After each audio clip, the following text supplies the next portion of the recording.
মদিনার বাজার দিয়ে নবীজি যাচ্ছেন, নবীজির একটা ওট পছন্দ হয়েছে। তো নবী ওটের মালিকের কাছে গিয়ে জিজ্ঞেস করলেন, ভাইয়া এই ওটটার দাম কত?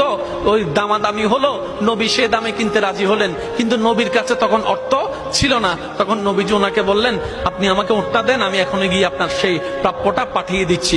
ওটের মালিক ওনাকে ওটটা দিয়ে দিলেন। আশেপাশে যারা ওটের মালিক ছিল সবাই জিজ্ঞেস করতেছে, এই পাগলা, তুমি কি যাকে ওট দিয়েছো তাকে চিনো? বলে যে না। নাম জানো? বলে যে না। পরিচয় জানো? বলে যে না। ঠিকানা জানো? না।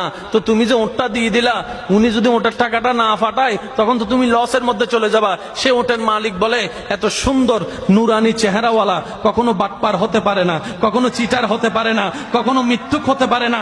ওনার চেহারা দেখেই তো আমি ওট বিক্রি করার আগে মনটাই বিক্রি করে দিয়েছি, মনটাই বিক্রি করে দিয়েছি, মনটাই বিক্রি করে দিয়েছি। তোমরা যাই বলো, আমার মন বলে উনি আসবেই আসবে, টাকাটা পাঠাবেই পাঠাবে।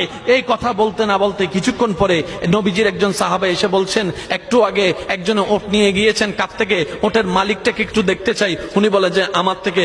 তো উনি বললেন, আমাদের নবী আপনার থেকে ওটটা নিয়ে গিয়েছেন, ধরেন ওটের টাকাটাও দিয়েছেন, আপনাদের খাবার জন্য কিছু খেজুরও হাদিয়া পাঠিয়েছেন, খেজুরও হাদিয়া পাঠিয়েছেন। ওই ওটের মালিক বলে, ভাইয়া